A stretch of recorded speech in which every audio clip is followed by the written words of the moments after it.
A igreja precisa de um despertamento. Eu prego que Jesus, em toda a vida dele, ele amava pregar fora das quatro paredes. Ele pregava nas praças, nas cidades, nas ruas, nos lugares rurais, as casas quando abria a porta para ele entrar.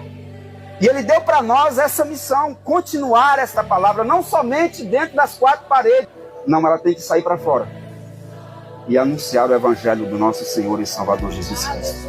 E ela tem que ter visão de reino, porque a princípio, a prioridade é ganhar as almas para Cristo, sabe? A prioridade é falar que Jesus Cristo é bom, que Jesus Cristo ele salva, que ele cura, que ele liberta, e sem Cristo não há salvação.